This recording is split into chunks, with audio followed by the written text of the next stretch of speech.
வணக்கம் மக்களே. இன்னைக்கு மல்லி சீரியல் என்ன விறுவிறுப்பான விஷயம் அப்படின்னு பார்க்கலாம் வாங்க. மல்லி வீட்டை விட்டு போனதுனால வெண்பா ரொம்ப மனசொடைஞ்சு போயிடுறா. அவள் மனசொடைஞ்சு போனதுனால என்ன பண்ணுறான்னு பார்த்தா எனக்கு வெண்பா அம்மா வேணும், வெண்பா அம்மா வேணும் அப்படின்னு சொல்லிடுறா விஜய் கிட்ட. விஜய் வந்து என்ன பண்ணுறதுனே தெரியாமல் அவர் ஒரு பக்கம் இருக்காரு.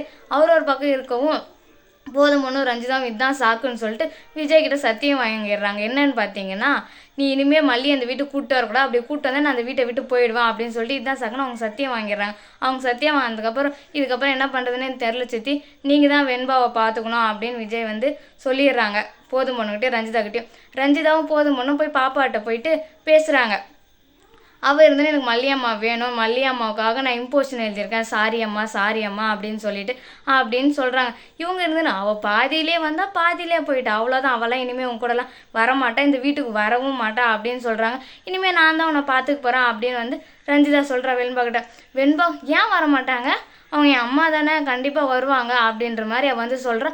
அப்போக்கே என்ன நடக்குதுன்னு பார்த்தீங்கன்னா, எனக்கு வெண்பாம்மா மல்லியம்மா வேணும் வேணும் அப்படின்னு வெண்பா சொல்லிக்கிட்டே இருக்கும். ரஞ்சிதாவுக்கும் போதும் பொண்ணும் கோவம் வந்துடுது. என்ன நீ சும்மா மல்லியம்மா மல்லியம்மான்னு சொல்லிட்டு நாங்கள் தான் இருக்கோம்னு சொல்கிறல, அதுக்கப்புறம் உனக்கு என்ன அப்படின்னு கேட்குறாங்க.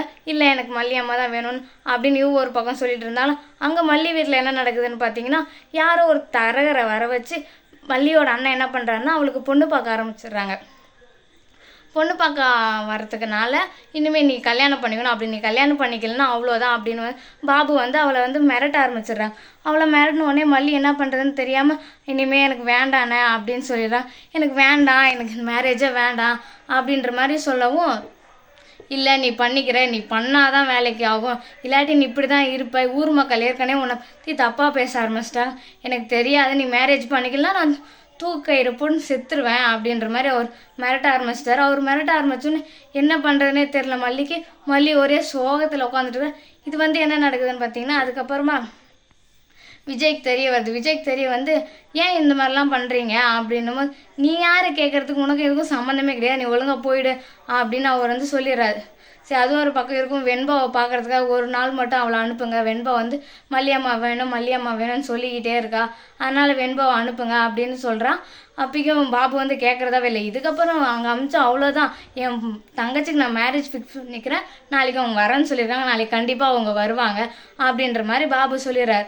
அதுக்கப்புறம் என்ன நடக்குதுன்னு பார்த்தீங்கன்னா, இப்போ நீ ஒழுங்கு மாதிரியே போறியா இல்லை என்ன நான் பண்ணட்டும் அப்படின்னு வந்து விஜய் மிரட்ட ஆரம்பித்தாங்க. விஜய் மிரட்ட ஆரம்பித்த உடனே விஜய்க்கு என்ன பண்ணுறதுனே தெரில. சரி இப்போ நான் அமைதியாக போகிறேன்னு சொல்லிட்டு அவர் பாட்டுக்கு அமைதியாக போயிடுறாரு. நாளைக்கு வந்து பொண்ணு பார்க்க வரேன்னு சொல்லியிருக்காங்க.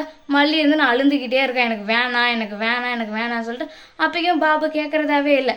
என்ன பண்ணுறதுன்னு தெரியாமல் மல்லி ஒரு பக்கம் குழப்பத்தில் இருக்காங்க. நாகவும் என்ன பண்ணுறது, ஏன் இந்த மாதிரிலாம் இந்த மனுஷன் இப்படியெல்லாம் பண்ணுறாரு அப்படின்னு அவங்களும் குழப்பத்தில் இருக்கிறாங்க. இந்த வீடியோ பிடிச்சிருந்தா லைக் பண்ணுங்கள், ஷேர் பண்ணுங்கள், மறக்காமல் கமெண்ட் பண்ணிட்டு போங்க. நம்ம சேனலில் பிடிச்சிருந்தா என்ன சப்ஸ்கிரைப் பண்ணிக்கோங்க. நன்றி, வணக்கம்.